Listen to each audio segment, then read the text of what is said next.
Yes. Yes, your screen is visible.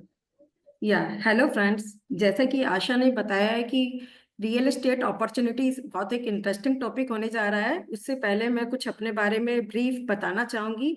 मुझे real estate industry में 13 years का experience है, जिसमें मैंने बहुत सारे डेवलपर्स के साथ, बिल्डर्स के साथ, ब्रोकर्स के साथ और इन्वेस्टर्स के साथ काम किया है, जिसमें मिनिमाइज रिस्क में हम मैक्सिमाइज रिटर्न कैसे पा सकते हैं, अपने अनुभव को मैं आपके साथ शेयर करूंगी। इसमें मैंने Deendayal projects, affordable affordable projects and luxury projects सभी को हैंडल किया है। अब यदि किसी मिलेनियर की बात करें या बिलेनियर की बात करें या किसी भी बिजनेस टाइकून की बात करें, यदि उनकी नेटवर्थ को लेकर कोई भी सवाल आता है तो सबसे पहले उनकी नेटवर्थ को कैलकुलेट किया जाता है। उसमें रियल एस्टेट इन्वेस्टमेंट एक सबसे बड़ा मेन पार्ट होता है। उसमें जितने भी मिलेनियर होते हैं, पैसा आने के बाद सोचते हैं हम कहाँ इन्वेस्ट करें, तो जहां इन्वेस्टमेंट की बात आती है तो सबके दिमाग में एक रियल एस्टेट इन्वेस्टमेंट का ही क्वेश्चन आता है। जैसा कि मैं इसे एक एग्जांपल के थ्रू आपको समझाऊंगी। विवेक ओबराय आजकल बहुत चर्चा में है। क्या विवेक ओबराय न्यू मूवी के लिए चर्चा में है? नहीं, ये चर्चा में है तो केवल अपनी नेटवर्थ को लेकर। इन्होंने अपनी नेटवर्थ 1200 करोड़ अप्रोक्स बनाई है, जो रियल एस्टेट में इन्वेस्टमेंट करने की वजह से बनाई है। तो ये आजकल दुबई में इनका इन्वेस्टमेंट चल रहा है। जैसा कि आपने सुना है कि बहुत सारे हमारे पूर्वजों के भी एग्जाम्पल्स हैं कि यदि क्या पैसा बढ़ाना है तो रियल एस्टेट में इन्वेस्टमेंट करो, दादा लाई पोता बरते। या किसी किसी आपने देखा होगा कि पूर्वजों में किसी भी रीजन से यदि कोई एसेट हमें सेल करनी पड़ जाती है तो कहा जाता है शायद यदि वो एसेट मेरे पास होती तो मैं भी आज करोड़पति होता। ऐसा जबकि हम किसी और एसेट के लिए, चाहे वो शेयर्स हो, चाहे वो ज्वेलरी में इन्वेस्टमेंट हो या फिर आपके पास अदर इन्वेस्टमेंट हो, उसके लिए नहीं कहा जाता। ये बेसिकली कहावत आपकी रियल एस्टेट इन्वेस्टमेंट को लेकर बोली जाती है। और ये भी कहा जाता है कि यदि मेरे पूर्वज इतना इन्वेस्ट कर देते तो शायद आज ये प्रॉपर्टी उतने की होती। और ये भी हमने देखा गया है कि पूर्वजों ने जो प्रॉपर्टी बना ली, आज की डेट में उस प्रॉपर्टी की वर्थ क्या है? क्या हम इतना करने के बावजूद भी उस प्रॉपर्टी को बना पा रहे हैं? उसके लिए एक न्यूयॉर्क टाइम्स बेस्ट सेलर की भी एक बुक आई है, जिसमें बताया गया है कि मिलेनियर रियल एस्टेट इन्वेस्टर कैसे बना जाता है। इसमें उसके बारे में पूरा डिस्कशन दिया गया है कि कैसे एक माइंडसेट होना चाहिए। मैंने उसमें से 4 टॉपिक उठाए हैं जो आपके लिए फ्रूटफुल होने वाले हैं। जैसा कि सबसे पहले माइंडसेट, आपका माइंडसेट क्लियर होना चाहिए कि आपको इन्वेस्टमेंट कहाँ करना है। आपको ज्वेलरी में इन्वेस्टमेंट करना है, आपको शेयर्स में इन्वेस्टमेंट करना है, आपको रियल एस्टेट में इन्वेस्टमेंट करना है। सेकंड है थॉट प्रोसेस, आपका थॉट प्रोसेस क्लियर होना चाहिए। सबसे पहले यदि क्वेश्चन आता है कि मुझे रियल एस्टेट में इन्वेस्ट करना है तो सभी का क्वेश्चन होता है कि location, location is the best option to invest. अब लोकेशन लोकेशन लोकेशन, अब लोकेशन तो हमें पसंद आ रही है, मान लिया डीएलएफ, गुड़गांव की बात करें तो डीएलएफ, लेकिन बजट हमारा कम करता है तो उसमें हमारा ऐसा नहीं है कि केवल एक डीएलएफ की लोकेशन ही बेस्ट लोकेशन है। वो लोकेशन जिसमें हमारे बजट को अकॉर्डिंग हमें सारी चीजें फैसिलिटी मिल सके, तो वो थॉट प्रोसेस पर डिपेंड करता है। थर्ड आता है डोंट फियर और बियर का गेम। डोंट फियर में क्या होता है, यदि हम डरते रहेंगे कि कंस्ट्रक्शन लिंक्ड प्लान में इन्वेस्ट करेंगे तो बिल्डर ने नहीं बनाया तो क्या होगा, या डरते रहेंगे कि आज की डेट में यहाँ पर इतनी अपॉर्चुनिटीज नहीं है, इन फ्यूचर होंगी या नहीं होंगी। क्योंकि जितने भी बिल्डर्स बने हैं उन्होंने डेवलपिंग फेज में ही इन्वेस्ट करके उसे डेवलप किया है। डेवलप्ड जगह पर कोई भी चीज लेना से बेनिफिट इतना नहीं है जितना डेवलपिंग फेज में लेने से होता है, क्योंकि जब वो डेवलप हो जाती है उसके रेट्स हाई हो जाते हैं। और अब ये है कि मैडम मैं बिना फियर करे बियर तो करने की कैपेसिटी में हूँ। मैं ये नहीं कहती कि पूरी तरह से फियर ना करो, पूरा बियर कर लो, एक कैलकुलेटेड रिस्क रखो। अब उसको मैं एग्जांपल के थ्रू समझाती हूँ कैसे आपको कैलकुलेटेड रिस्क रखना है। मान लिया आपने जेवर में या किसी डेवलपिंग फेज में इन्वेस्ट किया। अब वहां पर आपको पता है जेवर में एशिया का लार्जेस्ट, सबसे बड़ा लार्जेस्ट इंटरनेशनल एयरपोर्ट आने वाला है। तो मान लिया वहां आपने इन्वेस्ट करा 2 सालों के लिए, लेकिन अभी इन्वेस्टमेंट उतनी फेज से नहीं है। सपोज करो, वैसे तो हो जानी है, लेकिन मान लिया इन केस नहीं होती है 2 सालों में, थोड़ा और होनी है। यदि आप उन 2 साल में वो इन्वेस्टमेंट उठाकर सेल आउट कर दोगे तो उतना गेन नहीं होगा जितना कि वो इन्वेस्टमेंट यदि 1 ईयर और होल्ड करते हो तो गेन आप कर सकते हो। तो वो आपकी 1 ईयर की जो 1 ईयर का है वो कैलकुलेटेड रिस्क को बियर करने की आपके अंदर कैपेसिटी होनी चाहिए। यदि आपको मेरी यहाँ तक की बातें समझ में आ रही हैं तो रियल एस्टेट में इन्वेस्टमेंट कैसे कैसे किया जाता है, मैं ये, यदि कहीं यहाँ तक कोई भी आपकी क्वेरी है तो आप चैट बॉक्स में डाल सकते हैं।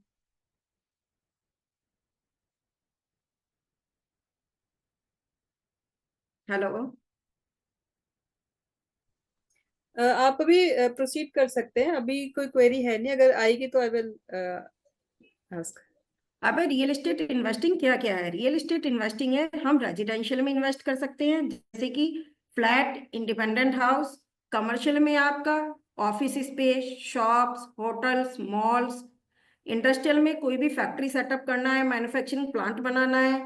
और वैकेंट लैंड में आता है आपका प्लॉट्स, जिसमें agriculture land, residential land, commercial land, ये सब हो सकती हैं। अब हमें रियल एस्टेट में इन्वेस्टमेंट करने से क्या क्या बेनिफिट होते हैं? सबसे पहला बेनिफिट है वैल्यू एप्रिसिएशन। वैल्यू एप्रिसिएशन का आपको पता ही है, जो भी आपके दादा बाबाओं ने जमीन खरीदी हुई है यदि उसकी आज बात करें वो कई गुना बढ़ गई है। आप इतना अच्छा अर्निंग करने के बावजूद भी आसानी से उस एसेट को बनाने के लिए इतने कैपेबल नहीं है शायद।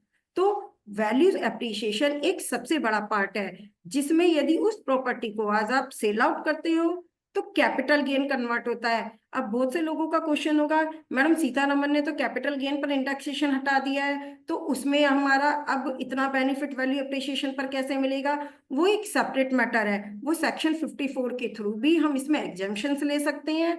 वो एक सेपरेट मैटर है, उस पर हम टैक्सेशन की बिहाफ पर अलग डिस्कस कर सकते हैं। लेकिन वैल्यू एप्रिसिएशन एक इसका सबसे बड़ा पार्ट है। दूसरा है रेंटल रिटर्न्स। रेंटल रिटर्न 2 तरह की होती हैं। एक, आपने कोई प्रॉपर्टी खरीदी फिर उसे लेट आउट करी, तो वो फर्स्ट आपका हो गया खुद से जो आपने रेंटल लिया है। दूसरा, आजकल बिल्डर्स फिक्स रेंटल की भी फैसिलिटी दे रहे हैं, वो rental rate builder to builder vary करता है। अब इस रेंटल में वो या तो 2 तरीके होती है, लीज और प्रॉपर्टी खरीद लो, फर्स्ट डे से आपका रेंटल शुरू हो जाएगा, या फिर बिल्डर्स कहते हैं कि हमारी प्रॉपर्टी में इन्वेस्ट करो, हम आपको फर्स्ट डे से या इस पर्टिकुलर टाइम के बाद से फिक्स रिटर्न देंगे जो टाइम टू टाइम बढ़ती रहती है। तीसरा, टैक्स बेनिफिट। ओल्ड स्कीम में जैसे आपका इंटरेस्ट पेमेंट पर या रिपेमेंट पर भी मिलता है। अफोर्डेबल हाउसिंग स्कीम में इंटरेस्ट वेवर का भी प्रधानमंत्री ने दिया था। और बहुत सारे टैक्स बेनिफिट्स जैसे इंटरेस्ट का बेनिफिट है, मैं यदि लगा आप, के आऊं, फिर तुम लगा के ना फिर जैसा करना नहीं तो लगा ही दो। हेलो। आप प्लीज कंटिन्यू करें, वो किसी का म्यूट ऑन कर लिया था किसी ने। अच्छा, यदि किसी प्रॉपर्टी को हमने मतलब लोन पर खरीदा है तो उसके इंटरेस्ट में भी हमें बेनिफिट है। रेजिडेंशियल में तो 2 लाख तक का है, और जबकि कॉमर्शियल में इसकी कोई लिमिट नहीं है इंटरेस्ट क्लेम करने की। और नेक्स्ट है इसका पैसिव इनकम। हमें जॉब की तरह इसके पीछे इनकम कमाने के लिए भागना नहीं है, या ये डर की जरूरत नहीं है हमें इस पर इतना टाइम इन्वेस्ट करना है, इतना टाइम देना है। ये एक पैसिव इनकम का जरिया है, आपके सोते जागते ये इनकम आपको क्रिएट कर सकता है। और सबसे महत्वपूर्ण, ये रियल एस्टेट रिटायरमेंट इनकम भी है।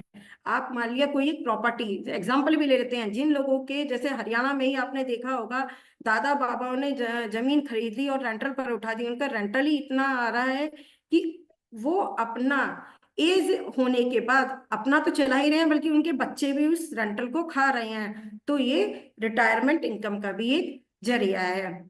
अब रियल एस्टेट में इन्वेस्टमेंट करते समय 2 तरह की प्रॉपर्टी होती हैं, कंस्ट्रक्शन लिंक्ड प्लान और रेडी टू मूव प्लान। बहुत लोगों का ये क्वेश्चन आता है कि कंस्ट्रक्शन लिंक्ड प्लान में हमें इन्वेस्ट करना है या हमें रेडी टू मूव प्लान में इन्वेस्ट करना है। कंस्ट्रक्शन लिंक्ड प्लान एक कैपिटल इंटेंसिव डिसीजन है, जो बिल्डर्स ने बारिश को अट्रैक्ट करने के लिए, लुभाने के लिए ये ऑप्शन दिया है। ये ऑप्शन आपको रेडी टू मूव प्रॉपर्टी आपकी ज्यादा अमाउंट पर पड़ती है। अफोर्डेबल हाउस जो कि प्रधानमंत्री द्वारा निकाला गया है, आपको भी पता है, जब उसको हम ड्रॉ के थ्रू बुक करते हैं वो 28-30 लाख का पड़ जाता है। जैसे ही वो रेडी टू मूव हो जाता है तो उसकी कॉस्ट 60 लाख टू 70 लाख पड़ जाती है। तो ये एक कंस्ट्रक्शन लिंक्ड प्लान और रेडी टू मूव प्लान के अमाउंट में वेरी करने की अमाउंट है। तो कंस्ट्रक्शन लिंक्ड प्लान यदि किसी की सेल्फ फंडिंग नहीं है तो इसमें 3 पार्टीज इन्वॉल्व होती हैं, बैंकर, बायर और बिल्डर। लेमन, लेमन क्या करना? सॉरी,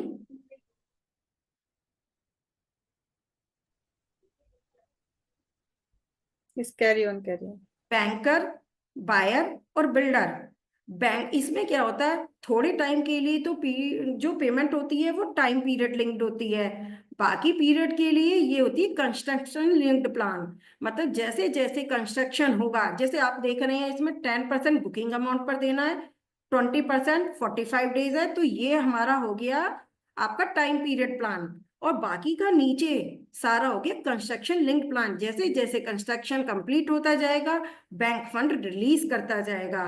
तो ये कंस्ट्रक्शन, इसमें क्या होता है, प्रॉपर्टी हमें लेस वैल्यू पर और ईएमआई पर हमें मिल जाती है। इसमें सबसे बड़ा फायदा ये है कि बैंकर्स इस प्रॉपर्टी पर 90 से 95% तक भी लोन कर देते हैं। अब इसके एडवांटेज भी हैं, डिसएडवांटेज भी हैं। एडवांटेज क्या है, ये मिडिल क्लास के लिए, जो मिडिल क्लास एक इतना बड़ा अमाउंट रेडी टू मूव घर के लिए नहीं अरेंज कर पाता, वो कंस्ट्रक्शन लिंक्ड प्लान में जाता है, उसको लोअर इंटरेस्ट भी मिल जाता है और 90 to 95% का फिनांस भी मिल जाता है। डिसएडवांटेज ये है कि जब वो अंडर कंस्ट्रक्शन प्रॉपर्टी में डालता है तो उसे रेंट के साथ साथ अपनी ईएमआई भी बियर करनी पड़ती है। और सेकंड, उसे डेवलपर पर भी एक फेथ नहीं हो पाता है कि ये डेवलपर मेरा इतने पीरियड में डेवलप कर पाएगा, नहीं कर पाएगा, पोजीशन दे पाएगा, नहीं दे पाएगा।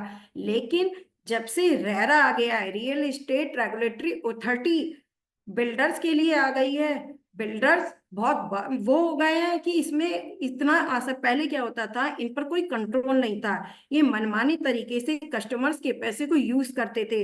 लेकिन रेरा आने की वजह से ये जितना भी कंस्ट्रक्शन पर इन्होंने खर्चा किया है उसको दिखाकर अमाउंट विड्रॉ करते हैं और उसको इन्वेस्ट करते हैं।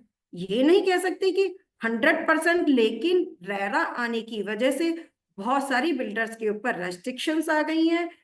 अब ये रेरा की वजह से डेवलपर भी फोर्स किए जाते हैं कि स्मार्टली ये टाइम पर अपना प्रोजेक्ट डिलीवर कर दें। अब अंडर कंस्ट्रक्शन प्रॉपर्टी, फिर भी अंडर कंस्ट्रक्शन प्रॉपर्टी को खरीदते समय बहुत सारे पॉइंट्स हैं जिनको हमें ध्यान में रखकर ही अंडर कंस्ट्रक्शन प्रॉपर्टी खरीदनी चाहिए। जैसे वेरीफाई करने की वो रेरा रजिस्टर्ड है, बिल्डर बायर एग्रीमेंट आपके पास प्रॉपर बना हुआ है नहीं बना हुआ है, डेवलपर्स की क्रेडिबिलिटी कैसी है, उसने पुराने सालों में आपका जो जितने भी प्रोजेक्ट्स हैं टाइमली डिलीवर किए हैं या नहीं किए हैं, या कंस्ट्रक्शन प्रोग्रेस कैसी है। कंस्ट्रक्शन प्रोग्रेस आप फिजिकली जाकर भी देख सकते हैं और ऑनलाइन भी आजकल अपडेट्स होती हैं उसमें भी दे सकते हैं। और नेक्स्ट है उसका पेमेंट प्लान कैसे डिजाइंड है, सारा कंस्ट्रक्शन लिंक्ड है या कहीं उसमें कोई छेड़छाड़ तो नहीं है, बैंक लोन्स उस पर अप्रूवल है बैंक लोन्स की, या बैंक लोन्स भी अप्रूव्ड नहीं है, उस पर कोई हिडन चार्जेस तो आपका नहीं आया है। यदि आज मैं अंडर कंस्ट्रक्शन प्रॉपर्टी को खरीदती हूँ तो क्या उसकी रीसेल वैल्यू मेरे इंटरेस्ट वैल्यू को कंपीट कर देगी या नहीं कर देगी। और टाइमली डिलीवरी इसका मेन इंपॉर्टेंट पार्ट है ही। अब आते हैं रेडी टू मूव प्रॉपर्टी। जैसा मैंने अभी पहले बताया था, under construction property ready to move property से सस्ती पड़ती है। आज के टाइम में तो रेडी टू मूव होते होते उसके रेट आसमान को छू जाते हैं, तो इसलिए मिडिल क्लास के लिए थोड़ा सा रेडी टू मूव प्रॉपर्टी में आना मुश्किल हो रहा है। लेकिन फिर भी बहुत लोग ऐसे भी हैं जो रेडी टू मूव प्रॉपर्टी में पैसे इन्वेस्ट करना प्रेफर करते हैं। रेडी टू मूव प्रॉपर्टी क्या होती है, ready to move property ready for occupancy, जिसका पोजीशन आ चुका होता है, जिसमें सारी अम्यूनिटीज आपकी अवेलेबल होती हैं। अब आप कहेंगे मैम आपने अभी मुझे इतना सारा रियल एस्टेट का बताया आपने। रियल एस्टेट में आप इतनी जगह डील करती हैं, आपने बाकी जगह का एग्जाम्पल क्यों नहीं लिया? जेवर का ही अब एग्जाम्पल मैं आपके सामने अब जेवर को लेकर डिस्कशन में हूँ, आप जेवर को ही लेकर क्यों डिस्कशन में हैं? तो इसके लिए भी मेरे पास आपकी रिप्लाईज हैं। देखो, गुड़गांव की बात करें तो गुड़गांव डेवलप्ड एरिया बन चुका है, यहाँ के रेट आसमान को छू चुके हैं। जैसा कि मुझे पूजा मैम ने और आशा ने बोला कि हमें लो इन्वेस्टमेंट ऐसा भी चाहिए कि जिन बंदों के पास या मिडिल क्लास के पास लो इन्वेस्टमेंट में भी अपना सपना पूरा कर सके, उसके लिए एक जेवर बहुत बड़ा अच्छी जगह है जो डेवलपिंग फेज में है। यहाँ पर एशिया का नंबर 1 इंटरनेशनल एयरपोर्ट आने जा रहा है, जो एक मतलब बहुत ही हब बन जाएगा, जिसमें सारा ये नोएडा वेल प्लान सिटी होने की वजह से भी new Okhla industrial development authority माना जाता है। इसमें infrastructure, roads, metro connectivity, expressway, parks, special economic zone, ये सारी वजह से जेवर हाईलाइट में है, जिसमें हम कम से कम इन्वेस्टमेंट करके मैक्सिमम रिटर्न को ले सकते हैं। इसमें ग्रेटर नोएडा वेस्ट भी एक आ रहा है, नए नए सेक्टर्स कट रहे हैं। मेन जेवर में फॉरेन इन्वेस्टर्स को अट्रैक्ट करने के लिए इसे स्पेशल इकोनॉमिक जोन भी डिक्लेयर करने की सरकार उम्मीद में है, कि ताकि फॉरेन इन्वेस्टर्स को अट्रैक्ट किया जा सके। आने वाले समय में ये एक हब बन जाएगा, यहाँ जॉब अपॉर्चुनिटीज बहुत ज्यादा हो जाएंगी। जॉब अपॉर्चुनिटीज होने की वजह से इसमें रियल एस्टेट रेजिडेंशियल सेक्टर की मांग ज्यादा बढ़ जाएगी, क्योंकि जब जॉब करने लोग आएंगे तो उन्हें रहने के लिए चाहे वो रेंटल प्रॉपर्टी चाहिए या अपना हाउस चाहिए, कमर्शियल की डिमांड बन जाएगी। एयरपोर्ट होने की वजह से सभी के अपने ऑफिस स्पेसेस एयरपोर्ट के पास होने की वजह से वहीं सेटअप होने की प्रायोरिटी हो जाएगी। बहुत सारे मॉल्स आ जाएंगे, शॉप्स आ जाएंगे, होटल्स आ जाएंगे, तो वहाँ रेजिडेंशियल, कमर्शियल, चाहे वो आपका फ्लैट है, प्लॉट है, इन सब की डिमांड इन फ्यूचर बहुत ही अच्छी जाने वाली है। इनकी डिमांड आसमान को छू रही है। यदि आप यहाँ तक मेरी बात से कहीं भी असहमत हैं तो आप मुझे कमेंट करके बता सकते हैं, चैट पर बता सकते हैं।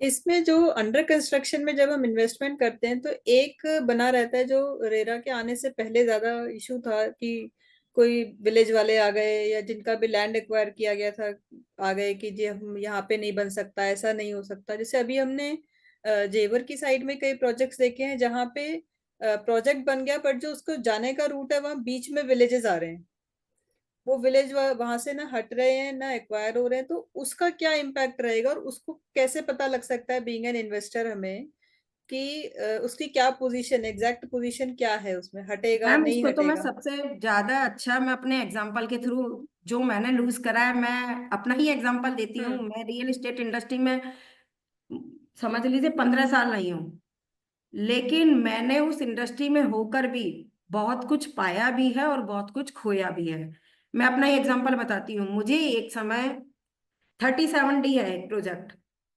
मुझे बहुत साल पहले 37D में एक अपॉर्चुनिटी मिली थी कि कम रेट पर आप एक वो ले लो। दूसरा एग्जांपल भी मैं बताऊंगी, लेकिन उस समय क्या था, वहां की रोड्स की कनेक्टिविटी नहीं थी, कुछ भी नहीं था। मैंने कहा यार अभी तो यहाँ कुछ भी नहीं होने वाला, जंगल है, मैं नहीं लेती हूँ। देखते ही देखते उसके रेट बढ़ गए, उसमें रोड्स निकल गए। वहां पर नारायणा स्कूल भी बहुत बड़ा स्कूल है, आज की डेट में वो डेवलप्ड एरिया है। सोना की बात करूं, मेरे सामने रहते रहते सोना 25 से 30 हजार के रेट पर बिकता था, जो आज लाखों से भी ऊपर की अमाउंट पर है पर स्क्वायर यार्ड। तो उस टाइम मैंने भी सोचा था यार जंगल है बिल्कुल, 20 हजार के रेट पर, 25 हजार के रेट पर कौन इन्वेस्ट करेगा। फिर 50 हजार का रेट हुआ, मैंने कहा यार बूम बना दिया है, 50 हजार का रेट, जंगल है, कौन जाएगा वहां, कौन इन्वेस्ट करेगा। और अभी तो वहां बहुत टाइम लगना है, कुछ नहीं होना है 50 हजार के इन्वेस्टमेंट में। फिर देखते ही देखते मेरे सामने उसी कंपनी में सेम लाख रुपए से भी ऊपर रेट हो गए।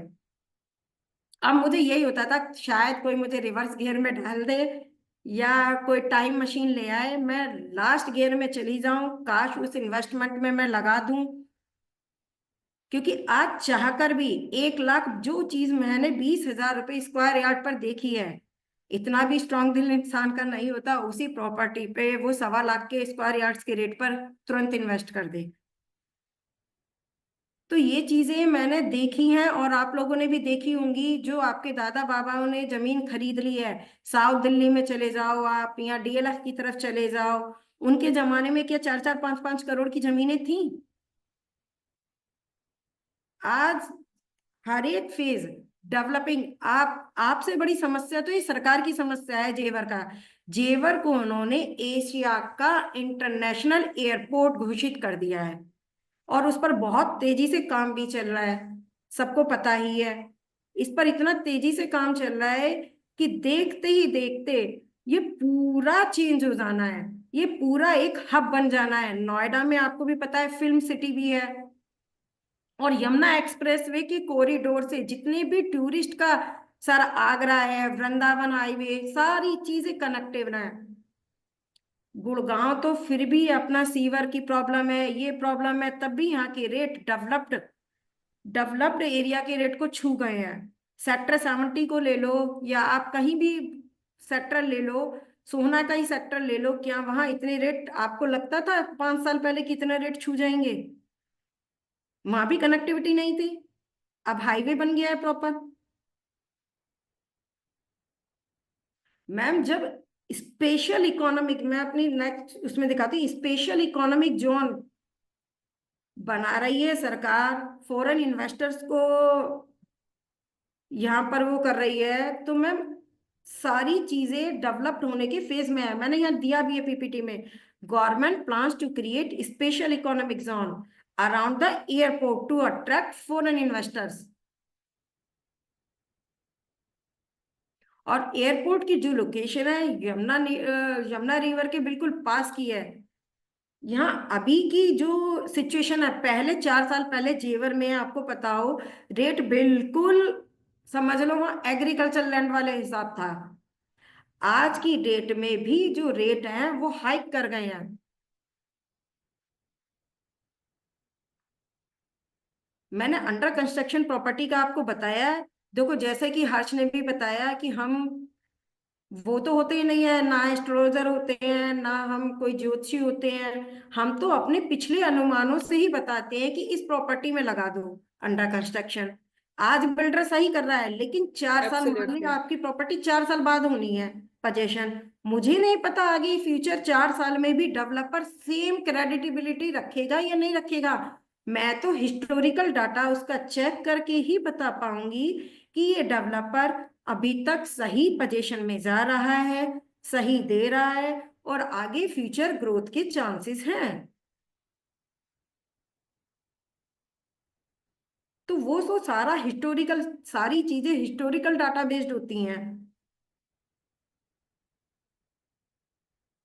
और कोई क्वेश्चन?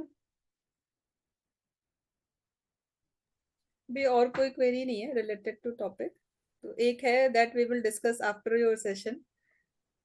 ठीक है मैम, ठीक है। हाँ। और यदि किसी को वैसे भी कोई इन्वेस्टमेंट टिप चाहिए या किसी भी तरह का डिस्कशन रियल एस्टेट को लेकर, वो पर्सनली भी मुझे मैसेज कर सकते हैं, तो मैं ऑलवेज ओपन हूँ एडवाइस के लिए।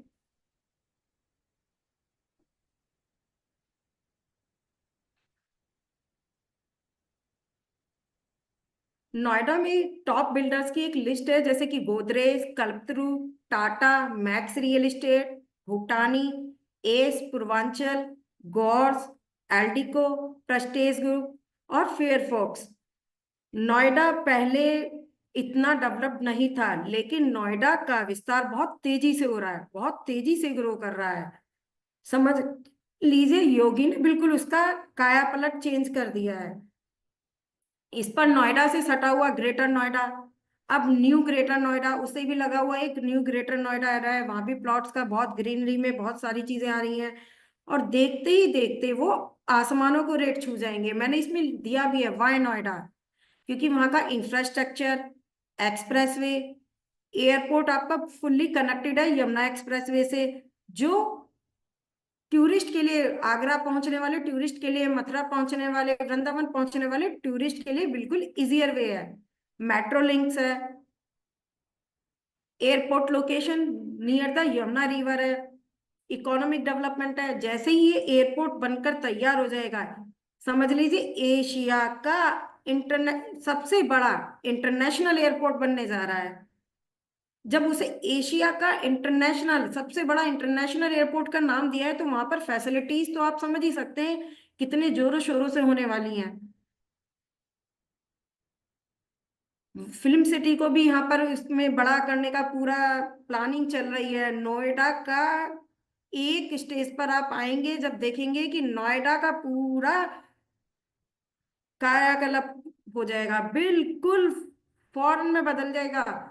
जैसे ही यहाँ पर एयरपोर्ट आ जाएगा, इन्वेस्टर्स चाहे वो फॉरेन इन्वेस्टर्स हैं या बाहर के भी इन्वेस्टर्स हैं, अभी यहाँ पर टीसीएस भी अपना पूरा प्लान कर रही है अपनी कंपनी के लिए सेटअप करने के लिए। तो सारे जितने भी ऑफिसेज हैं वो यहाँ पर शिफ्ट होने के लिए प्रॉपर प्लानिंग रहेगी, बल्कि अभी से ही लोगों की प्लानिंग हो भी चुकी है, वहां पर लैंड एक्वायर कर रहे हैं। आप वहां पर देखोगे, कभी भी जाकर पर्सनली विजिट करोगे तो खाली आपकी रेजिडेंशियल प्लॉट्स नहीं मिल रहे हैं, रेजिडेंशियल भी मिल रहे हैं, कमर्शियल भी मिल रहे हैं, इंडस्ट्रियल भी मिल रहे हैं। तो वो इसी वजह से कि उनका पूरा मैप स्ट्रक्चर्ड है कि किस तरह से हमें कैसे प्रपोज करना है। और ये तो न्यूज़पेपर में भी बहुत बड़ा बड़ा हाईलाइट हुआ था। और ये सबसे समझ लीजिए हमारे अप्रोच के अंदर है, ज्यादा दूर भी नहीं है। यदि किसी को पर्सनली विजिट करना है, गुड़गांव से ज्यादा दूर नहीं है, पर्सनली विजिट कर सकते हैं, कैसे कंस्ट्रक्शन गोइंग ऑन है, कैसे क्या चीजें चल रही हैं। यदि कहीं दूर इन्वेस्टमेंट की बात करें, जैसे अभी एक बिल्कुल गुजरात की एक सिटी है धुलेरा सिटी, वो भी बहुत फेमस है, लेकिन वो एक लोकेशन बहुत दूर है। उस लोकेशन पर जाकर डेली प्रोग्रेस को चेक करना फिजिकल पॉसिबल नहीं है। जेवर आपके नियर बाय ये एनसीआर में कन्वर्ट होता है, अप्रोचेबल है। तो मैंने इसीलिए ही, बल्कि कम इन्वेस्ट आपका वहां भी हो सकता है, लेकिन वहां आप अपनी नजर नहीं रख सकते। यहाँ पर आपका पूरा कंट्रोल के अंदर है, यहाँ पर आप अपनी पूरी नजर रख सकते हैं। छोटे छोटे इन्वेस्टमेंट के लिए ये सबसे बेस्ट जगह है। जब ये अमाउंट इसकी बढ़ जाएगी, आपको यही इन्वेस्ट करना इतना मुश्किल हो जाएगा, आप फिर कहेंगे कि शायद यहाँ इन्वेस्ट किया होता तो शायद हम भी आज करोड़पति होते। वो पुरानी वाली बात होती। अब किसी ने बोला है कॉलर जॉब आने की क्या संभावना है। सबको पता है यहाँ एयरपोर्ट आ जाएगा, जब सारी इंडस्ट्री शिफ्ट हो जाएंगी तो सारे तरीके से जॉब ऑफर्स होंगे, जिसमें जूनियर से लेकर सीनियर सभी तरह की जॉब अपॉर्चुनिटीज ओपन होंगी। मॉल सेटअप होंगे, यहाँ सारे होटल सेटअप होंगे, सभी तरह की सारी चीजें यहाँ सेटअप होने जा रही हैं। आजकल मैंने दुबई में भी करती हूँ। मैंने दुबई को आपके सामने डिस्कस इसलिए नहीं किया क्योंकि दुबई में भी दुबई सरकार इन्वेस्टमेंट को अट्रैक्ट करने के लिए गोल्डन वीजा के रूल निकाल रही है। कह रही है कि आप हमारे इन्वेस्ट करें और गोल्डन वीजा ले जाइए। किसी को गोल्डन वीजा नहीं चाहिए तो कंस्ट्रक्शन लिंक्ड प्लान में ले जाइए, जिसमें दुबई से रिलेटेड दुबई के भी रियल एस्टेट इंडस्ट्री में आप इन्वेस्ट कर सकते हैं, इंडिया की में भी कर सकते हैं। इंडिया की में जैसे ईएमआर है, शोभा है, वो भी अपना दुबई में इन्वेस्ट कर रही है, लेकिन वहां पर जो इन्वेस्टमेंट की अमाउंट है वो बहुत ज्यादा है। सभी मिडिल क्लास के लोग या छोटे इन्वेस्टर वहां इन्वेस्ट नहीं कर सकते। प्रॉपर्टी किसी किसी की तो हम में से किसी किसी की, जैसे मैंने ही थोड़े साल पहले 5 साल पहले सपना देखा था, बनाया, उसे पूरा किया।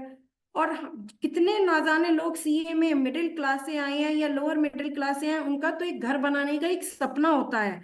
उस सपने को पूरा करने के लिए जितनी भागती हुई एनसीआर है, वो सपना पूरा करना इतना आसान नहीं है। मैंने इस पर तो एक पोएम भी बनाई थी कि अपना घर तो अपना होता है, हर किसी का सपना होता है, आओ इसको साकार करो, एक बार तो प्रयास करो, जेवर है इसकी शान, पूरा करता है अरमान, सबसे सस्ता सबसे सुंदर यही है इसकी पहचान। तो एक छोटे अमाउंट के इन्वेस्टमेंट में भी हम अपना सपना पूरा कर सकते हैं। यदि आप अपना सपना पूरा करने के लिए गुड़गांव देख रहे हैं तो उसमें एक आपको हैंडसम अमाउंट चाहिए। ये एक डेवलप्ड हो चुका है। एरिया। यहाँ पर आप छोटे से छोटा इन्वेस्टमेंट भी आप करने जाएंगे वो भी अच्छी खासी अमाउंट मांगेगा। तो ये मैंने पीपीटी जो बनाई है वो स्मॉल इन्वेस्टर्स को ध्यान में रखकर बनाई है। हालांकि इसमें भी बड़ी इन्वेस्टमेंट भी है, लेकिन उन छोटे इन्वेस्टर को ध्यान में रखकर की गई है जो बिल्कुल छोटी अमाउंट से अपना इन्वेस्ट करके अपने सपने को पूरा कर सकते हैं।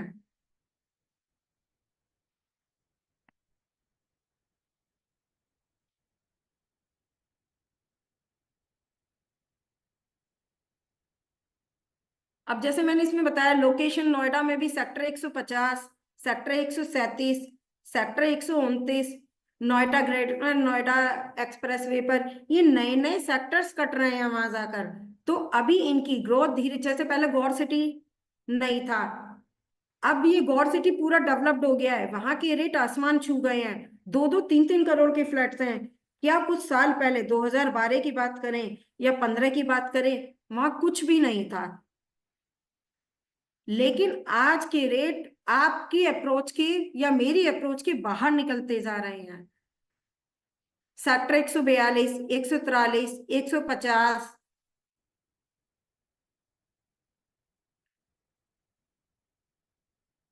हायर एप्रिसिएशन पोटेंशियल से वहां पर, इसी वजह से वहां पर बढ़ती हुई कंपनियों को देखकर, चाहे वो आईटी कंपनीज हैं या इंडस्ट्रीज हैं या ग्रोइंग सेटअप को देखकर ही ये पीपीटी बनाई गई है। इसमें कमर्शियल इन्वेस्टमेंट आपकी 25 लाख से रुपए से लेकर 5 करोड़ या उससे अब भी है इन्वेस्टमेंट का।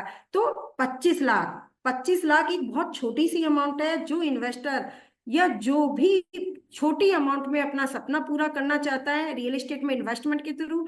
हाँ, एक क्वेश्चन आप लोगों का नहीं आया है, वो आना चाहिए था जो एक्सपेक्टेड था।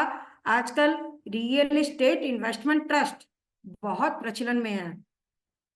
लोग कह रहे हैं कि मैडम हम रियल एस्टेट इन्वेस्टमेंट में क्या पैसा इन्वेस्ट करें, वहां पे भी हमें बहुत हैंडसम अमाउंट नहीं चाहिए होती है, वहां पर भी हमें एक बहुत छोटी छोटी अमाउंट में इन्वेस्टमेंट करके करना होता है। लेकिन वो जस्ट लाइक ए शेयर्स है, उसमें आप खुद के लिए एक फिजिकल एसेट्स क्रिएट नहीं कर रहे हैं। वहां पर इन्वेस्टर आपके पैसे को लेकर रियल एस्टेट में इन्वेस्ट कर रहे हैं, फिर उससे जो अर्निंग हो रही है उसे डिविडेंड के रूप में आपको वापस दे रहे हैं। वो एक फिजिकल एसेट आपकी नहीं है, वो just like a trading in shares marketing है, शेयर्स में।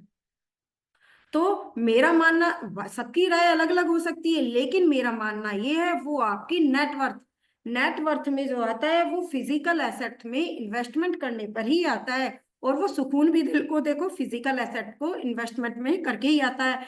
फिजिकल एसेट एक बच्चे की तरह है। जैसे हम एक बच्चे को अपने आंखों के सामने छोटे से धीरे धीरे बड़ा होते देखते हैं, जब वो कुछ करने लायक होता है तो हमें बहुत खुशी होती है।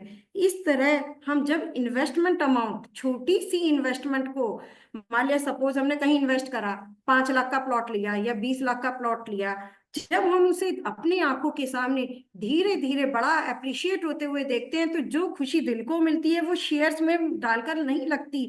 दूसरा, शेयर्स में तुम, आपका मार्केट अप हो सकता है, डाउन हो सकता है, आपको नहीं पता।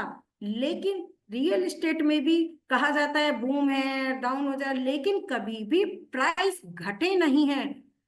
हो सकता है कि आपके प्राइस उतना तेजी से बढ़े ना हो, लेकिन कहीं भी घटे नहीं है।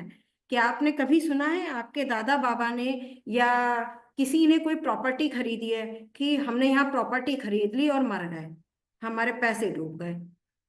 नहीं सुना। इवन जिसका प्रोजेक्ट डिलीवर भी नहीं हुआ, डिलीवरिंग के फेज पर भी है, उसे एनसीएलटी में भी है। अब तो जब से रह रहा गया है, बिल्डर भी बहुत स्ट्रिक्ट हो गया है, सारी चीजें टाइमली डिलीवर करने के लिए बाउंड हो गया है। पहले नहीं था तो वो भी प्रोजेक्ट एनसीएलटी अपना पूरा भरसक प्रयास कर रही है उन इन्वेस्टर्स के पैसे को वापस कराने का, उनको वो प्रॉपर्टी दिलाने के लिए। नए नए बिल्डर्स मार्केट में आ रहे हैं जो उनके प्रोजेक्ट्स को खरीद रहे हैं और कस्टमर्स को दे रहे हैं। ऐसा नहीं है, कभी भी हमने ये एग्जाम्पल नहीं देखा है कि मेरे दादा बाबा ने जमीन में पैसा लगा दिया और डूब गए कहीं भी, या मैंने ये पैसा जमीन में लगा दिया और मेरा पैसा डूब गया। नहीं, कभी भी ऐसा नहीं हुआ है। हो सकता है कि उतनी ग्रोथ पर ना रहा हो, लेकिन प्रॉपर्टी की वैल्यू में बढ़ती ही बढ़ती है। किसी की भी, बिलेनियर हो, बिजनेस टाइकून हो, किसी की भी, यदि सपोज करो आप बिलेनियर बिजनेस टाइकून तो भूल जाओ, किसी भी एक अनपढ़ व्यक्ति के पास भी यदि आज की डेट में करोड़ों की प्रॉपर्टी है तो उसे अमीर माना जाता है कि यार उसकी तो नेटवर्थ इतनी है। उसके पास रेंटल शायद हमारी जॉब की सैलरी से भी ऊपर आ जाता है, तो आज की डेट में तो फिनेंशियली देखो वो हमसे ज्यादा स्ट्रांग है। तो ये फिनेंशियल एसेट में जो भी आपकी रियल एस्टेट में इन्वेस्टमेंट करने का जो भी है, वैल्यू अप्रिशिएट होती ही होती है। और एक फिनेंशियलिटी स्टेबिलिटी, जो फिनेंशियल स्टेबिलिटी कहते हैं, वो आती ही आती है और हमारी नेटवर्थ को ये बढ़ाने का काम करती है। तो जो भी इन्वेस्टमेंट है, यहाँ जेवर में आप 25 लाख रुपए से लेकर 5 करोड़ या उसके ऊपर की इन्वेस्टमेंट कर सकते हैं। मैंने अब मैं कुछ रिकॉर्ड्स आपके सामने दिखा रही हूँ। ये रिकॉर्ड्स केवल मेरे पास्ट एक्सपीरियंस के अकॉर्डिंग बनाए गए हैं। ये कोई रिकॉर्ड्स फिक्स नहीं है कि जनरली इतनी ही रिटर्न्स आती हैं। ये केवल मेरे अनुभवों को मैंने आपके सामने शेयर किया है कि जो मैंने पास्ट एक्सपीरियंस से सीखा है उसके अकॉर्डिंग इस तरह से हमारी रेंटल यील्ड या फिर प्रॉपर्टी के वैल्यू में अप्रिशिएशन होते हैं। प्रीलीज प्रॉपर्टी में जैसा कि देखा गया है, ऑफिस स्पेसिस में 5 to 7% का रेट देखने को मिलता है बढ़ा हुआ, और रिटेल रिटर्न जो मिलती है 7 to 9% की आपको रिटर्न आती है।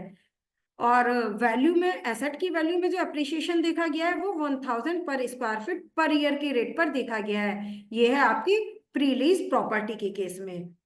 अब कहीं कहीं क्या होता है, बिल्डर, जैसे कि मैंने पहले भी आपको बताया, आजकल बहुत सारे बिल्डर्स अट्रैक्टिव वाले ऑप्शंस दे रहे हैं, इन्वेस्टर्स को अपनी तरफ अट्रैक्ट कर रहे हैं। वो कहते हैं कि हमारे पास अभी स्ट्रक्चर तक तैयार नहीं है, केवल पेपर्स पर है स्ट्रक्चर। वो कहते हैं हमारे पास पैसा इन्वेस्ट कीजिए और आपको फर्स्ट डे से रिटर्न मिलना शुरू हो जाएगा या रेंटल मिलना शुरू हो जाएगा। आजकल जैसे आप ऑफिस में देखोगे तो विजुअल ऑफिस का भी बहुत ज्यादा प्रचलन में है। उसमें क्या होता है कि शेयर्स बटे हुए नहीं होते हैं, वर्चुअल ऑफिस स्पेस आपको अलॉट हो जाते हैं, उस पर आपकी रिटर्न आनी शुरू हो जाती है और वो फर्स्ट डे से हो जाती है। ये बिल्डर टू बिल्डर वेरी करता है। किसी बिल्डर का हो सकता है फर्स्ट डे से ही आपकी रेंटल स्टार्ट हो गई है, किसी बिल्डर की हो सकता है एक पर्टिकुलर डेट या पीरियड के बाद रेंटल स्टार्ट हो गई है। जो कि बिल्डर टू बिल्डर रेट भी वेरी करते हैं। कोई कितने परसेंट का रेट देता है, कोई कितने परसेंट का देता है, और फिर उसमें पीरियड, एक सर्टेन पीरियड होने के बाद वो हाइक भी देते हैं। जैसे कि आपका रेंट, जनरली आप किसी को लेट आउट करते हो प्रॉपर्टी, खुद रेंट पर चढ़ाते हो, जैसे रेजिडेंशियल चढ़ा दिया, आज सपोज 10 या 15 हजार रुपए के रेट पर चढ़ाया है, उस पर एक क्लोज डाल दी जाती है कि 11 महीने के बाद रेंटल रिवाइज किया जाएगा। 11 महीने के बाद रेंटल 10% सपोज आपका इंक्रीमेंट होगा।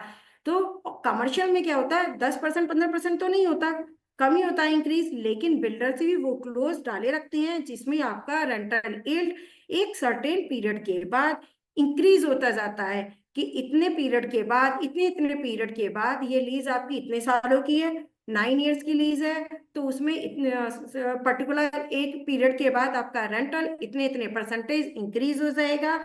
उस पीरियड के पहले उसमें लॉक इन पीरियड भी डला होता है। इतने पीरियड से पहले यदि वर्चुअल स्पेस है तो वहां आप अपना, आपका मन नहीं है।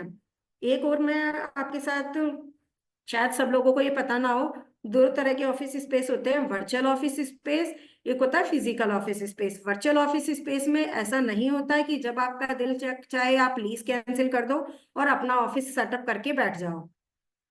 ये आपका होता है दूसरे ऑफिस स्पेसिस में। वर्चुअल ऑफिस स्पेसिस में कंडीशन होती है कि आपको ये लीज पर देना ही देना है, और दूसरे ऑफिस स्पेस पर होती है कि आप उसे लीज पर भी दे सकते हैं, लॉक इन पीरियड पूरा होने के बाद उसे खाली कराकर अपने मन मुताबिक आप खुद भी उसे पर रेंट पर बैठ सकते हैं, या फिर आपको सेल्फ नहीं करना है तो किसी और को भी लॉट आउट कर सकते हैं। तो ये दोनों के बीच का डिफरेंसेस है। अब रेजिडेंशियल सेक्टर की बात करें तो रेजिडेंशियल सेक्टर 7000 पर स्क्वायर फीट से 18000 पर स्क्वायर फीट या उससे अबव के रेट है, जिसमें रिटर्न 4 to 5% की देखी गई है। और एसेट की वैल्यू में जो एप्रिसिएशन है वो 1500 से 2000 पर स्क्वायर फीट पर ईयर देखा गया है। और प्लॉट्स प्लॉट्स जैसा कि मैंने बताया, नोएडा इंटरनेशनल एयरपोर्ट जेवर, इसमें प्राइसिंग स्टार्ट होकर आपकी 25,000 पर स्क्वायर यार्ड। आप बता दीजिए कहीं भी गुड़गांव में या कहीं भी डेवलप्ड एरिया में ये रेट आपको मिलेंगे? नहीं मिलेंगे। आज की डेट में ये रेट जेवर में है क्या? 4 साल पहले या 2 साल पहले ये रेट थे? नहीं, इससे भी बहुत कम रेट थे, जो आज 25,000 पर स्क्वायर यार्ड से लेकर 45,000 पर स्क्वायर यार्ड तक पहुंच गए हैं। तो मैं यही बताना चाह रही हूँ कि नोएडा इंटरनेशनल एयरपोर्ट जेवर अभी आपके अप्रोच में है। आप इसको अप्रोच कर सकते हैं, यहाँ पर इन्वेस्टमेंट कर सकते हैं, और इन्वेस्टमेंट करके, लेकिन हाँ यहाँ भी इंटरप्ट करूंगी मैं, यदि आप सोच रहे हैं कि मैं शॉर्ट टाइम के लिए इन्वेस्ट कर दूं, नहीं, ये शॉर्ट टाइम का इन्वेस्टमेंट नहीं है। ये इसमें आपको लॉन्ग टाइम इन्वेस्टमेंट रहेगा। जैसे ही ये फुल्ली फ्लैश्ड हो जाएगा, एयरपोर्ट यहाँ पर फुल्ली फ्लैश रन कर जाएगा, तभी आप इस पर बहुत अच्छा गेन आप मिल सकता है। यदि आप सोचे कि 1 साल में इन्वेस्ट कर दूं और मान लिया एयरपोर्ट 1 साल में फुल्ली फ्लैश नहीं रहा, तो गेन तो होगा, लेकिन उतने हाइक से नहीं होगा या उतने परसेंटेज में नहीं होगा जितना आप एक्सपेक्ट कर रहे होंगे, या जितना मैं आपसे चाह रही हूँ कि आपको मैक्सिमम टू मैक्सिमम गेन मिले। मैं तो चाह रही हूँ आपको 100% का गेन मिले, लेकिन वो एक टाइम पीरियड के बाद ही होगा, क्योंकि कोई भी डेवलपिंग एरिया धीरे धीरे जाकर ही फुल्ली फ्लैश डेवलप्ड होता है। एक दिन में कोई भी एरिया डेवलप्ड की स्थिति में नहीं आता। तो यदि आपके पास, वही मैंने आपको पहले भी बोला कि कैलकुलेटेड रिस्क, कैलकुलेटेड, यदि आप चाहते कि शॉर्ट टर्म के लिए है तो गेन तो होगा, लेकिन आपको वो शॉर्ट टर्म पीरियड वाला ही गेन मिलेगा। और आपको ज्यादा गेन चाहिए, क्योंकि जितने भी डेवलपर होते हैं वो डेवलपिंग फेज में ही अपनी लैंड खरीदते हैं, फिर उसको डेवलप करते हैं। आप कोई भी नया प्रोजेक्ट उठा लो, रेजिडेंशियल कोई भी प्रॉपर्टी देख लो कंस्ट्रक्शन लिंक्ड, जब उसको आप देखने जाते हो उस एरिया की हालत क्या होती है, और जैसे जैसे वो 3 सालों में, 3.5 सालों में या 4 सालों में बनकर तैयार हो जाता है, उसका नक्शा ही चेंज हो जाता है। तो that depends on developing area और डेवलप्ड एरिया। जब वहां पर कोई भी इंडस्ट्री आती है तो वो डेवलपिंग फेज में होता है, वो धीरे धीरे डेवलप हो जाता है, तो वो हमारी अप्रोच के बाहर होता चला जाता है, क्योंकि उसके रेट बढ़ते चले जाते हैं। यहाँ पर भी यदि आप, यहाँ पर भी गेन होगा हर साल। आप देखेंगे अभी आप जो आज रेट देख रहे हैं वो आपको 6 महीने बाद नहीं मिलने वाला है, इवन 3 महीने बाद भी नहीं मिलने वाला। तो 1 साल बाद देखेंगे गेन होगा, लेकिन शायद उतनी रफ्तार से ना हो। जिस दिन ये नोएडा इंटरनेशनल एयरपोर्ट जेवर फुल्ली फ्लैश्ड आ जाएगा, ये रेट आसमानों को छूने वाले हैं, और ये रेट आपकी अप्रोच के बाहर, मैं ये नहीं कह रही सबकी अप्रोच, हो सकता है 90% लोग यहाँ रिच पर्सन भी हो जो इस कैपेसिटी में हो कि नहीं मैं तो डेवलपिंग एरिया में नहीं, डेवलप्ड एरिया में करूंगी, मैं तो चाहती हूँ सब लोग ग्रो करें। लेकिन कई बार रिच होने के बावजूद भी लोग रिस्क कैपेसिटी में नहीं होते। वो सोचते हैं कि मैं एफडी में लगाऊं, मैं शेयर्स में लगाऊं, मैं कहाँ करूं, मुझे बिल्डर से बड़ा डर लगता है। लेकिन एक कैलकुलेटेड रिस्क लेकर भी हम रियल एस्टेट में इन्वेस्टमेंट करके भी अपनी नेटवर्थ को बढ़ा सकते हैं। यदि किसी के पास आइडल पैसा पड़ा है तो वो भी उसको ट्राई कर सकता है और देख सकता है कि कितना ज्यादा यहाँ गेन होने वाला है। आप उन लोगों से भी डिस्कस कर सकते हैं जिन्होंने 4 साल पहले वहां पैसा लगाया था, वो आज की अपनी इतनी पर भी रिटर्न्स देखकर बहुत खुश हैं, और वो बोल रहे हैं कि हम तो इस पीरियड को होल्ड करने वाले हैं। होल्डिंग कैपेसिटी को ध्यान में रखकर इन्वेस्ट करने, यहाँ फुल्ली फ्लैश्ड पर आपको लगभग, फिर मैं वही कहूंगी कि मैं एस्ट्रोलॉजर तो हूं नहीं, लेकिन मैं पास्ट एक्सपीरियंस जितना भी है उसको देखकर कि मैंने कैसे डेवलपिंग एरिया को डेवलप होते देखा है, रेट को भागते हुए देखा है, रियल एस्टेट इंडस्ट्री में ये सब होते देखा है। तो मैं अभी भी, मैं गुड़गांव के सेक्टर 70 में बैठी हूँ। यहाँ 70 में पहले कुछ भी नहीं था, आज ये एरिया डेवलप्ड एरिया है, पॉश कॉलोनीज में आता है। यहाँ जितने भी लग्जरी प्रोजेक्ट, जितने भी प्रोजेक्ट्स आ रहे हैं वो बहुत ज्यादा रेट्स के आ रहे हैं। यहाँ 2.5-3 करोड़ 4 करोड़ के फ्लैट्स आ रहे हैं। यदि मैं प्रामिड की बात करूं 4 करोड़ का प्रोजेक्ट है, सिग्नेचर की बात करूं वो भी 4 करोड़ का प्रोजेक्ट है, जबकि पहले यहाँ पर रेट इतने हाई नहीं थे। द्वारिका की बात करें, द्वारिका के रेट बहुत नॉमिनल रेट थे, लेकिन अब वहां भी द्वारिका के रेट बढ़ते जा रहे हैं। सेम गोवा, गोवा में भी कुछ नहीं था, लेकिन जैसे वहां टूरिज्म को बढ़ावा मिला, टूरिस्ट अट्रैक्ट हुए, वहां के रेट भी आपके हाई हो गए। सेम यहाँ नोएडा इंटरनेशनल एयरपोर्ट जेवर आज आपके अप्रोच के अंदर है, और दूसरा आपका बिल्कुल नियर बाई है, आप फिजिकल विजिट भी कर सकते हैं, आप उसकी लोकेलिटी पर अपनी नजर भी रख सकते हैं, सारी चीजें जाकर विजिट, एक सेटिस्फेक्शन, जैसे मैंने एग्जांपल दिया था बच्चे को आंखों के सामने बड़ा होते देखना। यदि मैं आपसे ये भी कह सकती हूँ धुलेरा, धुलेरा तो इससे भी सस्ता इन्वेस्टमेंट ऑप्शन है, वहां इन्वेस्ट कर लो। लेकिन मैं धुलेरा को इसलिए नहीं कह रही हूँ क्योंकि गुजरात में जाकर हम कहने की बात होती है कि नहीं नहीं हम नजर रख लेंगे, वहां विजिट कर लेंगे, लेकिन आज के टाइम में टाइम की वैल्यू है। जैसे आप मुझे टाइम दे रहे हैं तो उसी के लिए मैं बहुत आपकी आभारी हूँ कि आप मुझे अपना प्रीशियस क्वालिटी टाइम दे रहे हैं, क्योंकि आज के टाइम में लोगों की वैल्यू टाइम की वैल्यू है, पैसे की वैल्यू से ज्यादा टाइम की वैल्यू हो गई है, क्योंकि हम वो टाइम आज की डेट में सही प्रॉपर तरीके से अपनी फैमिली को नहीं दे पा रहे हैं। क्योंकि लेडीज वुमेन, जैसे हम ये गुड़गांव वुमेन की तरफ से कर रहे हैं, सीए चार्टर्ड सारी वुमेन्स हैं, तो यदि उनका भी एग्जांपल ले लो, यदि वो जॉब में है, वर्क फ्रॉम होम में है, या कंसल्टेंट है, या किसी में भी है, वो वर्किंग लेडी हैं, तो वो फैमिली के लिए भी टाइम निकालना उनके लिए कितना क्रिटिकल हो जाता है, कैसे मैनेज करती हैं। तो आज के टाइम में वैल्यू टाइम की भी है। तो जो चीज आप टाइम लगाकर खुद अपनी आंखों के आगे बढ़ते हुए देख सकते हो, वो दूर, कहने वाली बात होती है कि दूर जगह पर आप नजर नहीं रख सकते, और जो पेपर्स पर कंस्ट्रक्शन को दिखाना कि इतनी फेज में आपका रफ्तार तेजी से बढ़ रहा है, वो फिजिकल देखने की जो संतुष्टि होती है, वो फिजिकल की संतुष्टि अपनी एक अलग ही होती है। तो ये मेरा छोटा सा, मैम ने मुझे बोला कि छोटे छोटे इन्वेस्टर्स जो अपना इन्वेस्टमेंट करना चाह रहे हैं उनके लिए एक छोटा सा प्लान बताइए, छोटा सा कि ताकि बड़े बड़े इन्वेस्टर्स के लिए तो ऑप्शंस हैं कि कहाँ कहाँ इन्वेस्ट करना है। टैक्स फ्री जोन है दुबई, तो दुबई में भी इन्वेस्ट कर रहे हैं लोग, गोल्डन वीजा ले रहे हैं, वहाँ इन्वेस्टमेंट करके जो यील्ड हो रही है उसमें भी बहुत सारे ऑप्शंस हैं। आप कार्ड्स को, वहाँ के कार्ड्स कहीं भी कैरी कर सकते हैं, वहाँ से एक्सपेंसेस उनके कार्ड से एक्सपेंस कर सकते हैं जो कि टैक्स फ्री है, वहां पर अपना बिजनेस सेटअप करके टैक्स फ्री कर सकते हैं। तो लेकिन मैंने ये पीपीटी जेवर के लिए केवल स्मॉल इन्वेस्टर्स को ध्यान में रखकर बनाई है।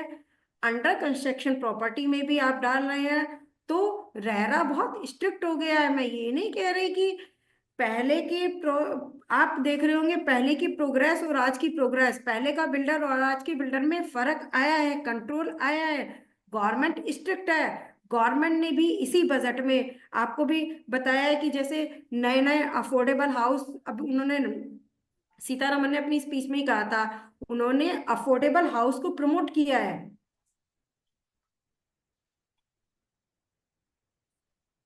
अब अफोर्डेबल हाउस जैसे ही निकलेंगे तो दोबारा कंस्ट्रक्शन लिंक्ड प्लान में ही निकलेंगे, कस्टमर्स को अट्रैक्ट करने के लिए ड्रॉ के थ्रू भी हो सकते हैं वो। तो जो ये बियरिंग कैपेसिटी पर डिपेंड करता है कि छोटे इन्वेस्टमेंट से करके कैसे आप अपनी बड़ी प्रॉपर्टी बना सकते हैं। देखो बड़ा इन्वेस्टमेंट करना छोटा मोटा, ये छोटा तो रिस्क लेना ही होगा, बिना रिस्क लिए तो आपने सीए भी पास आउट नहीं की थी, क्योंकि आपको भी नहीं पता था जिस दिन आप सीए करने बैठे हुए थे कि हम पास होंगे नहीं होंगे। आप अपनी तरफ से पूरे एफर्ट्स डाल रहे थे, आप पूरी मेहनत कर रहे थे, आपको उम्मीद थी कि मैं सीए बनूंगी ही बनूंगी। सेम उसी तरह से आपका प्रॉपर्टी में इन्वेस्टमेंट है, रिस्क है ये भी। दिल्ली एनसीआर से जुड़े हुए एक एरिया की बात करें, नरेश जैन जी ने भी पूछा है कि भिवाड़ी के लिए क्या प्रोस्पेक्ट्स लगते हैं, इफ यू कैन नहीं देखो, गिव भिवाड़ी भी एक योर अच्छा व्यू। ऑप्शन है, मैं ये नहीं कह रही, लेकिन हम्म। अभी वहां इस तरह से कोई इंडस्ट्रियल हब उतना तेजी से मुझे नहीं लग रहा है। भिवाड़ी में भी बहुत कम रेट में फ्लैट्स आ रहे हैं, बहुत अच्छे ऑप्शंस भी हैं, लेकिन और वहां से मतलब जॉब वालों के लिए कम्युनिटिंग के लिए भी बहुत अच्छा, मतलब रोड सही कर दी गई हैं, बहुत सही हैं। लेकिन यदि मैं कहूँ ग्रोइंग सेक्टर, यहाँ पर यहाँ पर भी मैम कुछ नहीं था जेवर में भी। जब से ये एयरपोर्ट घोषित हुआ है यहाँ पब्लिक सारी अट्रैक्ट तब से हुई है। तो इट ऑल यदि डिपेंड्स कि गवर्नमेंट क्या इनिशिएटिव ले रही है to develop any particular area जो कि एज ऑफ नाउ भिवाड़ी के लिए ऐसा कुछ सुनने के लिए है नहीं कि कुछ वहां पे बड़ा कुछ लेके मैं आ रहा वही हो कह रही हूँ, कि वहां हम पर केवल डेवलपमेंट बिल्डर्स का ही, वो कर सकें, वहां राइट। पर मैम बिल्डर्स ही अपने एफर्ट्स डाल रहे हैं, गवर्नमेंट हम्म। की तरफ से अभी इतना सच कुछ है नहीं। जैसे दुबई गवर्नमेंट दुबई में अपने इन्वेस्टर्स को अट्रैक्ट करने के लिए गोल्डन वीजा दे रही है, बहुत सारे तरह के वो कंस्ट्रक्शन लिंक प्लान भी दे रही है। व्हाट इज द आपको पता है, minimum amount required to invest in Dubai for this golden visa? 4.5 crore के आसपास है। तो ये भी एक ऑप्शन बन सकता है अगर कोई हाई इन्वेस्टमेंट करना चाह रहा है, तो rather than investing ma'am for a high single investment flat के इन लिए, Gurgaon, they can hmm, buy property in Dubai. Ma'am ऐसे तो मेरे पास काफी सारे प्लान्स हैं। इंडस्ट्रियल लैंड चाहिए, किसी के पास एब्सोल्युटली। अच्छा इन्वेस्टर है, होटल भी है मेरे पास हम्म। जो बहुत अच्छा प्रॉफिट अर्न कर रहे हैं। ऐसी बात नहीं है, वो बड़े इन्वेस्टर्स के लिए, लेकिन आज की डेफिनेटली। नीति पूजा बिल्कुल। मैम की रिक्वेस्ट पर केवल स्मॉल इन्वेस्टर्स को ध्यान में रखकर बनाई हाँ, गई थी। नहीं, यही यही हमारा यहाँ पे पर्पस भी था, सो दैट कि इन्वेस्टमेंट कहाँ पे कैसे कर सकते हैं। अभी वो शेयर मार्केट का पढ़ लिया, समझ लिया कैसे क्या बेसिक्स हैं। एक यहाँ पे बहुत अच्छा ऑप्शन आपने बता दिया कि आप एक 25 lakhs की इन्वेस्टमेंट, अगर आप 100 square yards पे जाते हैं तो आप वो उतना 25 लाख की इन्वेस्टमेंट पे भी आप स्टार्ट कर सकते हैं। बिल्कुल। तो एक और प्रोस्पेक्ट्स अच्छे दिख रहे हैं। आपने बहुत करेक्टली इस चीज को बताया कि जितनी डेवलपमेंट वहां पे करने और के जो मैंने गवर्नमेंट के लोगों का प्लान्स डर हैं। है वो भी दूर किया है कि राइट। कंस्ट्रक्शन प्लान में जाना चाहिए, नहीं जाना चाहिए, रेडी टू मूव में जाना चाहिए, नहीं जाना चाहिए। मैंने दोनों प्रोस्पेक्टिव आपको समझाए हैं कि यदि कंस्ट्रक्शन लिंक में जाते हैं तो आपको क्या क्या क्राइटेरिया चेक करने हैं। बिल्कुल। तो बीइंग अ सीए इतना ड्यू डिलिजेंस तो बनता ही है करने के लिए, and everyone is that much capable कि आप देख सकते हैं उसको। तो इनके साथ ही जो आपने क्वेश्चन बीच में टेकअप भी कर लिया था कि वाइट कॉलर जॉब्स, तो डेफिनेटली वाइट कॉलर जॉब आएंगे ही आएंगे। जब किसी एरिया में इतनी डेवलपमेंट हो रही है, पूरा कमर्शलाइज होगा, तो वहां पे बिजनेस भी जाएंगे। और ये हमने देखा है, आपने वेरी राइटली पॉइंटेड आउट कि गुड़गांव से अब नोएडा में काफी कंपनीज हैं जो शिफ्ट हुई हैं। वहां पे उन्होंने अपने ऑफिसेस किए हैं और हो रही भी हैं अभी। तो इनका नाम नहीं आ रहा है, इन्होंने सिर्फ एमके लिखा हुआ है। तो potential is good as per my view. आपका इसमें कोई और व्यू पॉइंट इनके क्वेश्चन में फॉर व्हाइट कॉलर जॉब आने की क्या पोटेंशियल है नोएडा इन मैम फाइनेंस जब टैक्सेशन रोल? कोई भी बिजनेस अट्रैक्ट होता है ना, तो व्हाइट कॉलर ब्लू कॉलर दोनों के लिए होता है। ऐसा राइट। नहीं होता कि एक ही पर्सन के लिए वो होगा, इस टाइप की कैटेगरी के लिए ही होगा। तो आपको भी पता है, यदि कोई बिजनेस इंडस्ट्री सेटअप होती है उसमें अकाउंट्स की भी नीड होती है, सीआरएम की भी नीड होती है, सभी तरह के डिपार्टमेंट्स की नीड होती है, जिसमें व्हाइट कॉलर ब्लू कॉलर दोनों का प्रॉपर योगदान रहता है। ना तो ऐसा है कि ब्लू कॉलर अकेले ही काम कर लेंगे, ना ही ऐसा है बिल्कुल। कि व्हाइट कॉलर अपने आप ही काम कर लेंगे। ये दोनों का एक संतुलन है। अगर और कोई क्वेरी है किसी की तो we can take. What is the prospects of Naya Gaon in Gurgaon area increment?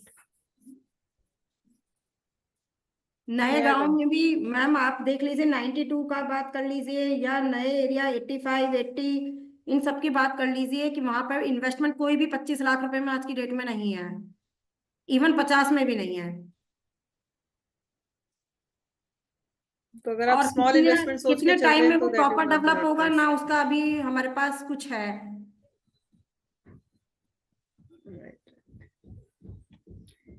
Anyone else कोई क्वेश्चन कुछ कोई भी करना चाहते हो? अदरवाइज वी विल फॉर्मली एक बार वोट ऑफ थैंक्स भी करेंगे।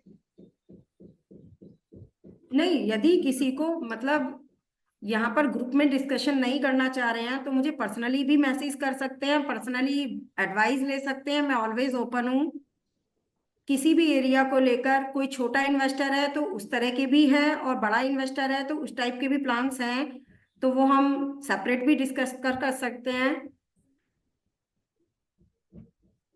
रेसिडेंशियल और कमर्शियल विच इज बेटर, सीमा जी का ही क्वेश्चन है फर्दर। बहुत अच्छा क्वेश्चन है मैम। रेजिडेंशियल वर्सेस कमर्शियल, देखो बीच में जब कोविड आया था लोगों का रुझान कमर्शियल से कम हो गया था, लेकिन अब 2024-25 में आपको देखने को जो मिला है कि सबसे ज्यादा इंडस्ट्रियल ऑफिसेज, आप यदि प्रैक्टिस कर रहे हैं चार्टर्ड अकाउंटेंट, तो आप आज की डेट में क्या देख रहे हैं, ऑफिस स्पेस ढूंढ रहे हैं ना, चाहे वो कोवर्किंग ऑफिस स्पेस है या वैसे है। ऑफिस स्पेस की डिमांड फिर अगेन बढ़ी है। कोविड के टाइम पर हम मान सकते हैं कि घटी थी ये डिमांड, लेकिन अब फिर तेजी से है। दूसरा, कमर्शियल में आपका रेंटल जो आता है वो ज्यादा आता है रेजिडेंशियल की कंपैरिजन में। लेकिन अब रेजिडेंशियल में लोगों का इसलिए रुझान आ रहा है कि रेंटल्स बढ़ते जा रहे हैं, रेंटल। लेकिन मेरे हिसाब से यदि आप कहेंगे, वो एरिया टू एरिया डिपेंड करता है। जिस तरह से लोगों की कंट्रोवर्सी इसमें भी है, मैंने बीच में आपको शायद यहाँ पर ये नहीं बताया, लोग कहते हैं मैडम फ्लैट अच्छा है या प्लॉट अच्छा है। तो मेरा हमेशा कहना यही है कि प्लॉट इज ऑलवेज गुड, लेकिन डेवलप्ड एरिया में प्लॉट को इन्वेस्टमेंट करना हर एक किसी के अप्रोच में नहीं होता। दूसरा, आप कहेंगे मैडम फ्लैट भी आजकल तो लग्जरी फ्लैट 4-4 5-5 करोड़ के हैं, तो क्या वो सही नहीं है? फ्लैट में आपको सारी अम्यूनिटीज मिल जाएंगी, आपको पार्क मिल जाएगा, सिक्योरिटी मिल जाएगी आपको। जैसे मैं भी अभी फ्लैट में ही रहती हूँ, आपको सारी फैसिलिटीज मिल जाएंगी कि सिक्योरिटी है, प्रॉपर हाउस कीपिंग है, प्रॉपर पार्क है, बच्चों के लिए क्लब हाउस है, बच्चों के लिए स्विमिंग पूल है। ये फैसिलिटी शायद आपको प्लॉट में ना मिले। दीनदयाल में तो अब वो भी इंसर्ट करते जा रहे हैं, दीनदयाल प्लॉट में पार्क्स भी देने लगे हैं, स्विमिंग भी पूल भी देने लगे हैं। लेकिन जैसे जैसे फ्लैट की वैल्यू ओल्ड होती जाती है, उतनी आपकी वैल्यू घटती चली जाती है फ्लैट की। और एक देखो, लैंड की वैल्यू, लैंड एक अनअपोर्शन्ड एरिया है, लैंड पर आप 4 फ्लोर भी बनाकर बेच सकते हो, उसको अनडिवाइड करके उसको सेपरेट सेल भी कर सकते हो। और देखो, सबसे बढ़िया बात, हाँ जेवर में मैंने ये आपको शायद नहीं बताया है, नोएडा जो होता है वो 99 ईयर्स की लीज पर है, लेकिन जेवर में प्रॉपर रजिस्ट्री है। गुड़गांव में जैसे रजिस्ट्री है ना, जेवर में भी सेम उसी तरह से गवर्नमेंट ने प्रमोट करने के लिए रजिस्ट्री दी है, जबकि नोएडा आपका 99 ईयर्स की लीज पर होता है। ये लीज 99 ईयर्स की होती है। और यही सब चीजें हैं कि उसमें क्या होता है, फ्लैट में क्या होता है, डिमोलिश होगा, दोबारा बनेगा। और प्लॉट्स में जब आपका मन चाहे जैसे डिमोलिश करके आप उसको बना सकते हैं, उसको फ्लैट मतलब उस पर 4 फ्लोर बनाए अलग अलग सेल कर सकते हो। जो एक वैल्यू नेट वर्थ होती है, वो आपकी प्लॉट की एक अलग होती है, फ्लैट की अलग होती है। लेकिन आजकल नई पीढ़ी, मान लिया बोथ वर्किंग होते हैं, वो फ्लैट्स को इसलिए प्रेफर करते हैं कि बच्चों के पॉइंट ऑफ व्यू से सिक्योर्ड एरिया होता है, सारी चीजें होती है, अम्यूनिटीज एक साथ मिल जाती हैं। वो बड़ा कंट्रोवर्शियल ही है। सेम उसकी तरह से रेजिडेंशियल वर्सेस कमर्शियल, काफी लोगों का क्वेश्चन आएगा, रेजिडेंशियल में अच्छा स्कोप है, बहुत कहेंगे कमर्शियल में, क्योंकि कोविड के टाइम पर कमर्शियल की डिमांड कम हो गई थी। तो उस रीजन की वजह से कमर्शियल उस टाइम कम डिमांड में था। और वो डिपेंड करता है लोकेशन पर, सारा खेल ही लोकेशन का है। कई मॉल्स आपने देखे होंगे कि खाली पड़े हैं, उसमें कोई भी आने के लिए तैयार नहीं है। और कई मॉल देख रहे होंगे कि भीड़ है उसमें, सारी पब्लिक, ऐसा लगता है पूरा पब्लिक ही इधर उधर आई है।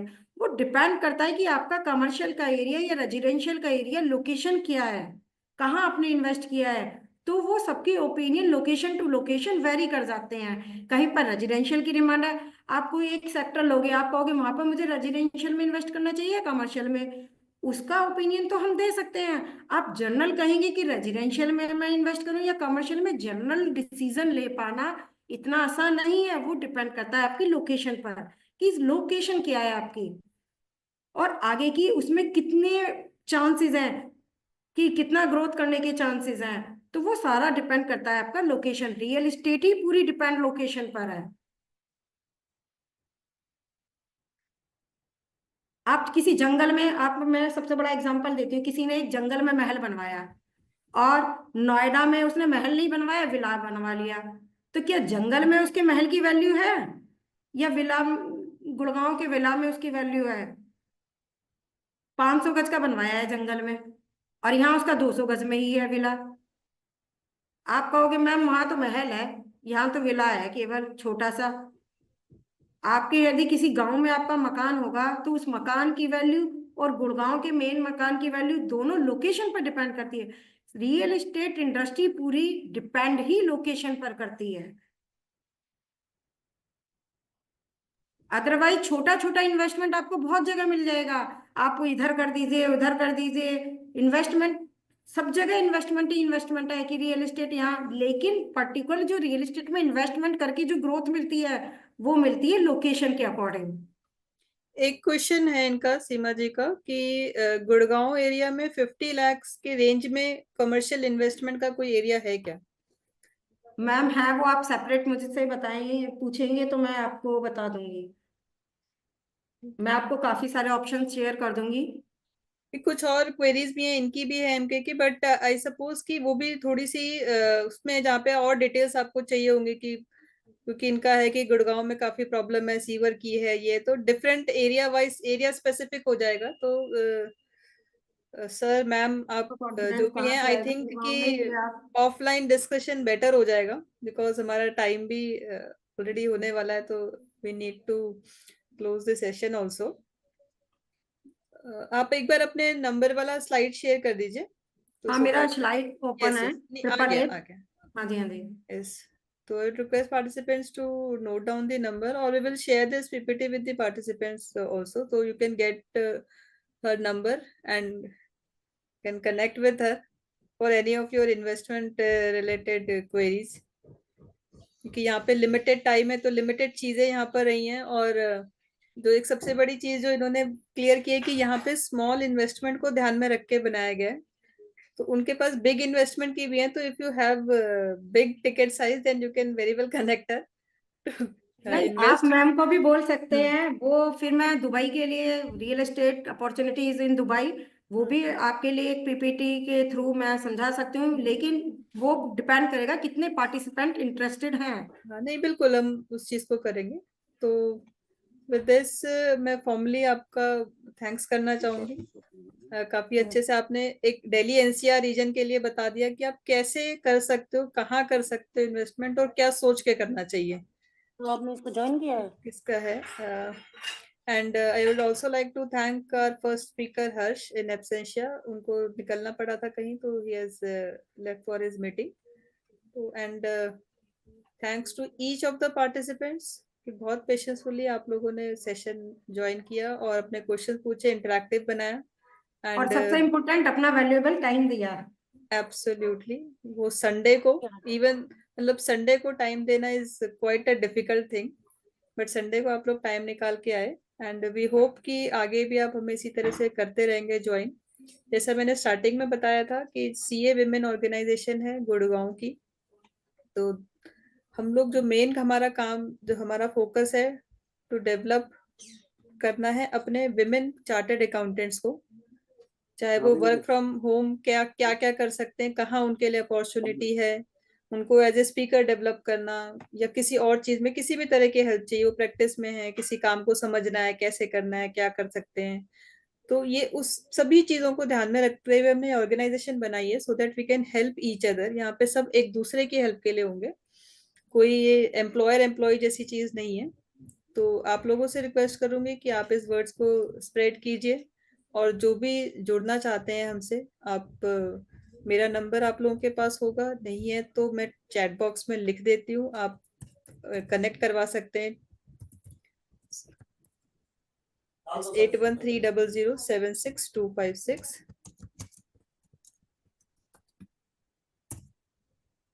एंड ऑल्सो रिक्वेस्ट कि अगर आप लोग किसी और पर्टिकुलर किसी टॉपिक को समझना चाहते हैं, तो वो भी आप हमें बता सकते हैं, सो दैट कि in future we can plan that session also. इसके अलावा और आप क्या एक्सपेक्ट करते हैं हमसे कि क्या कैसे करना चाहिए, तो हम उसमें भी आपसे गाइडेंस चाहेंगे। तो with this I again thanks are both the speakers, Pinky ji and Harsh in absentia, all our participants, thank you so much for sparing your valuable time. And with this I'm closing this session. Thanks a lot. Thank you.